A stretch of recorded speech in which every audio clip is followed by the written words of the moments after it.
Okay, we're going to look at some new records I just picked up. But first off, this is for Vinyl Richie. I think I picked this up at some show in Los Angeles that I was at, but I did not go to the show that this little thing is advertising. But this is a little card, you know, that was, I don't know, by the place where they took your ticket and let you go in.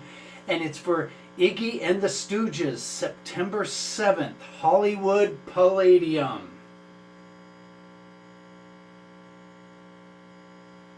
And on the back is an advertisement for X at the House of Blues Anaheim and Face to Face Strung Out at the House of Blues Anaheim. Anyway, there's Iggy and the Stooges live in Hollywood. Well, it's not actually them, it's just the card. Anyway, let's get into some of these great records. First one is a record I picked up at a show that I just put up. The Caveman and Bam Bam full show down in the east. It was like at the east part of Detroit. Usually I go to the west part or the inner. I'd never been to the east side before, and it was a big neighborhood. Anyway, in a big city.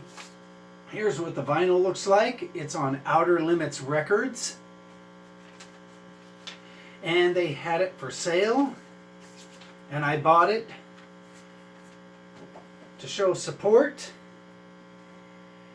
And it's good.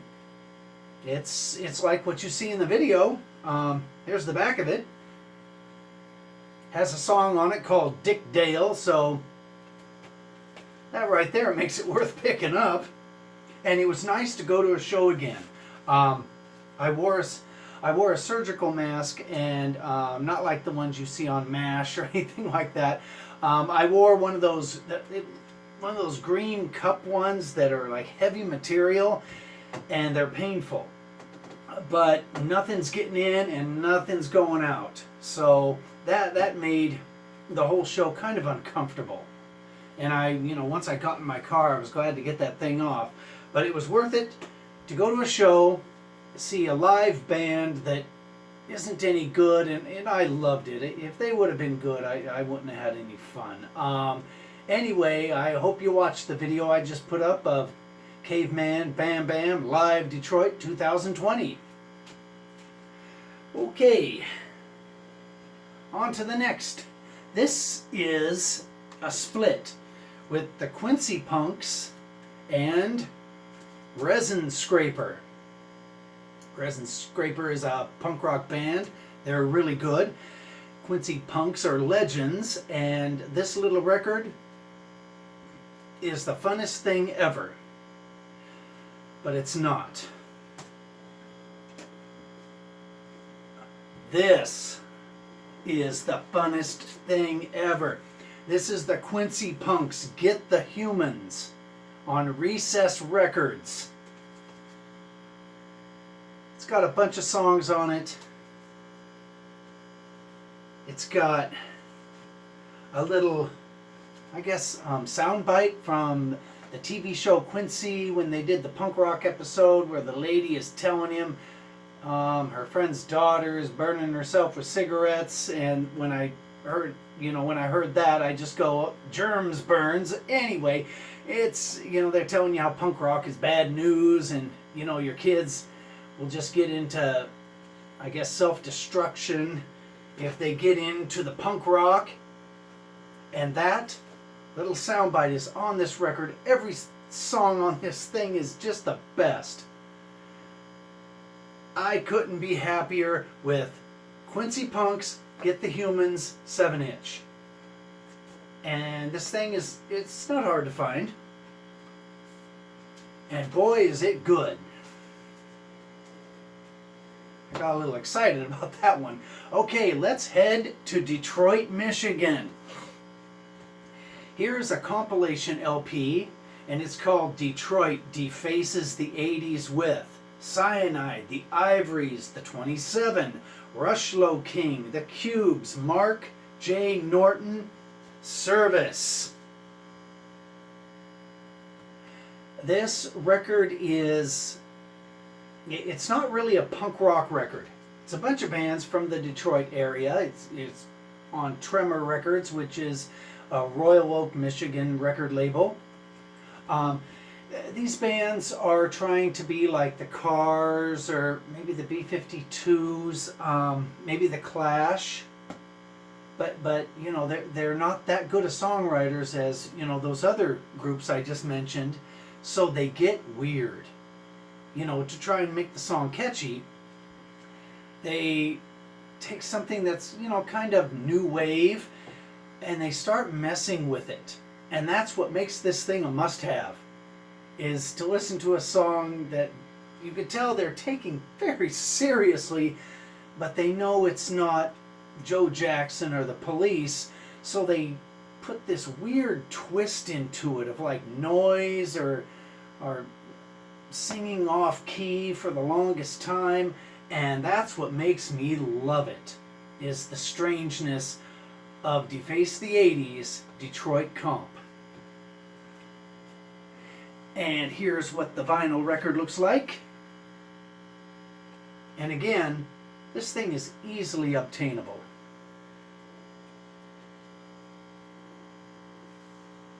Here is Detroit Comp, End of the Night, 1976 to 1983. I picked this thing up at Village Vinyl Records, and I bought it from the drummer of Negative Approach, the Meat Men, and Easy Action. He's in all three bands. This thing is exactly what it is. It's punk rock from 1976 to 1983, Detroit, Michigan. There's what the inside looks like. This thing is well worth your money. It's about $30 with shipping and handling. It's on Holdfast Records from Hamtramck, Michigan, which is just down the road from me. So, you know, that makes this release even more exciting, because this thing was pressed up almost within walking distance of my house. And it doesn't end there. Here are the little things that came with that record that I bought. And I bought the expensive copy. There's the hype sticker. Oh, Village Vinyl. This is the little place where I picked it up. Alright. Postcard. Okay, this postcard came with it, and this is from Frank Gagan's? Yeah. Frank Gagan's, which was a concert venue that Black Flag, Dead Kennedys, The Cramps, all the great bands played here. And it was in downtown Detroit. And here is what the vinyl looks like. I bought the $45 copy. There was a $30 copy and a $45 copy. I bought the more expensive one. Alright, here is the little thing that came with it. Tells all about the songs, where they were recorded and things like that. The bands on this thing are they're punk rock bands, but they're not really thrash punk rock bands. They're just interesting punk rock bands. And this also came with it, flyer from a show at Bookies, and it tells about the record. All right. And here's the second LP.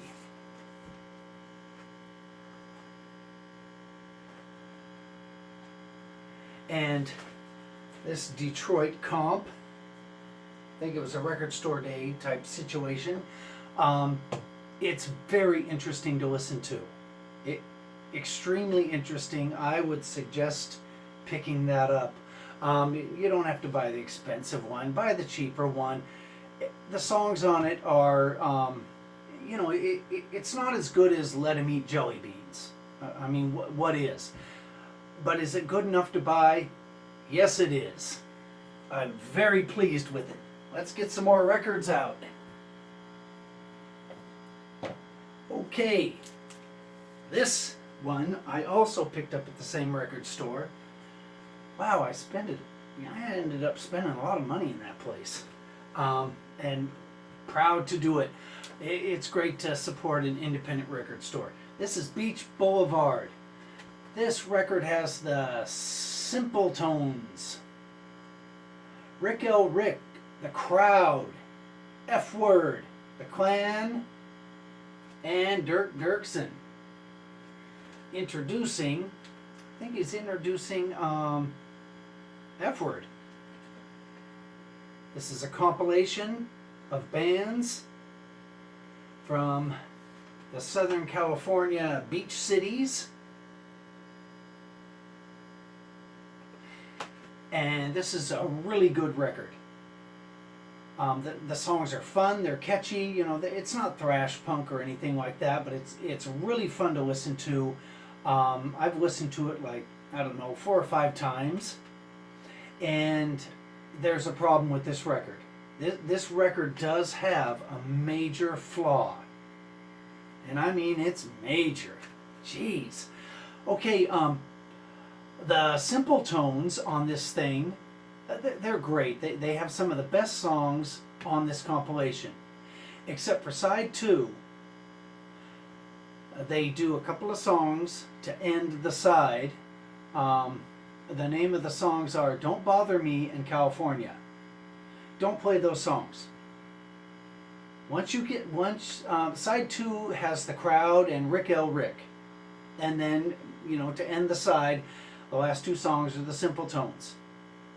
After the Rick L. Rick songs, pull the needle off the record. You really don't want to hear those songs. They're really bad. It makes you think, did this come from the same band?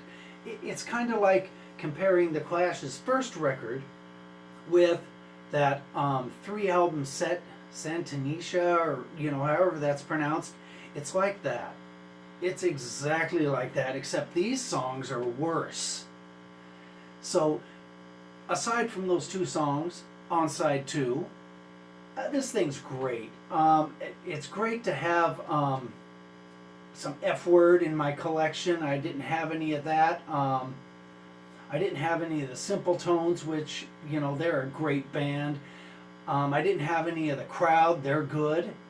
And The Clan do a version of Pushing Too Hard by The Seeds that's out of sight. It's great. And let's see the vinyl of this baby. Oh, and here's the little jacket. The record store day. Ay, ay, ay. Here we go. And these are what the records look like. Blue.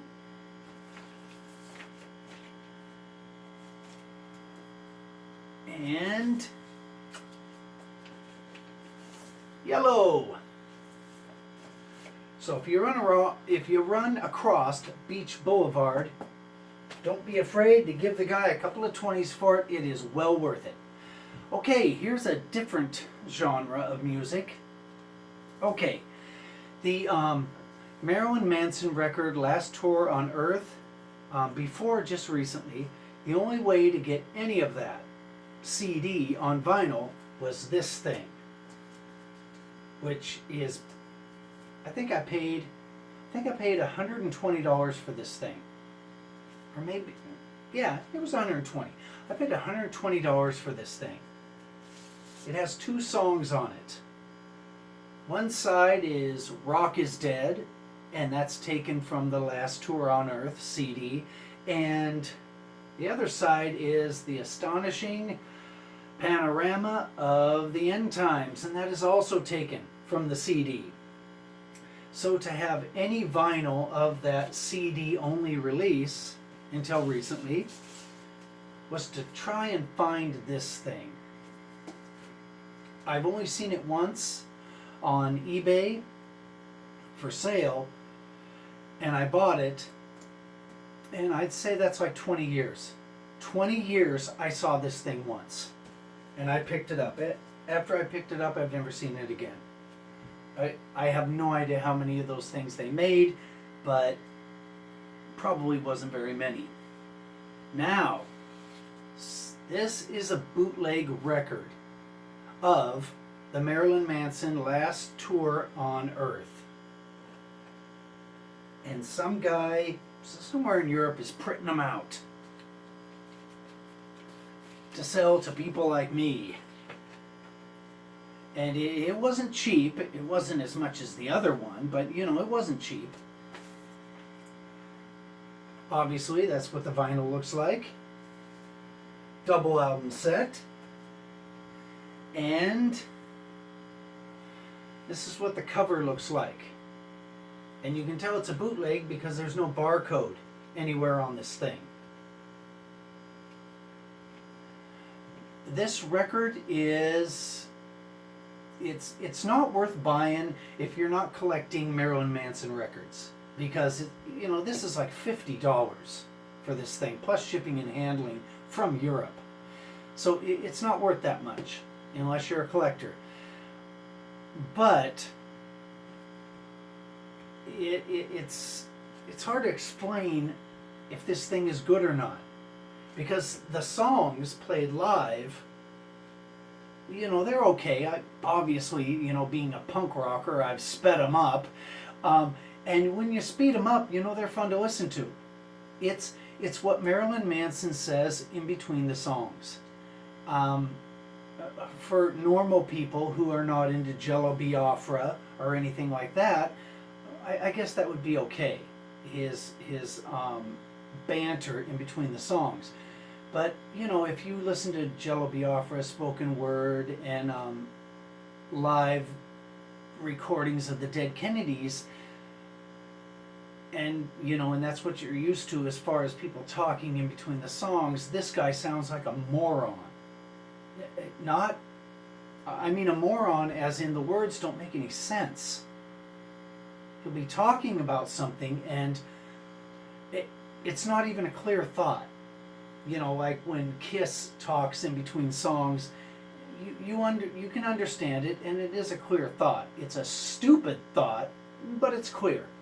This is a stupid thought that isn't clear until the song starts. Then, you know, and then the song's, you know, it's fun, it's okay. You know, it's rocking out. But that's all, you know, that's what I got from this thing, is they should have just had the songs and then cut his banter out. He is not Jello Biafra. But if you don't know Jello Biafra, I guess him talking is fine.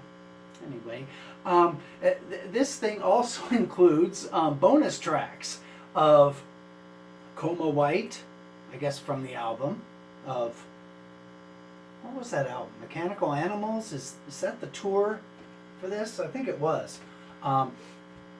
And Get My Rocks Off by Dr. Hook. That one's okay. I'm going to have to listen to the original Dr. Hook, Get My Rocks Off song. Something tells me the Dr. Hook version will be better. Then there's Coma White Acoustic, and that's interesting. And then there's A Rose and Baby Ruth by George Hamilton the Sixth.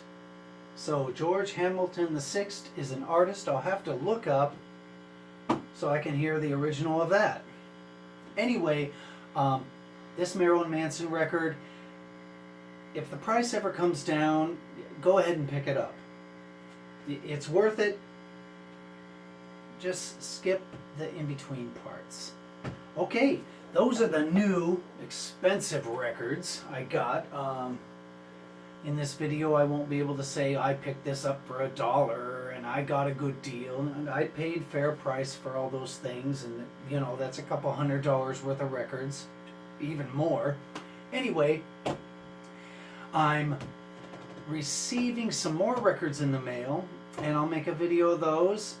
And again, I hope you enjoy the Caveman and Bam Bam thing, you know, little video I made. They were so much fun.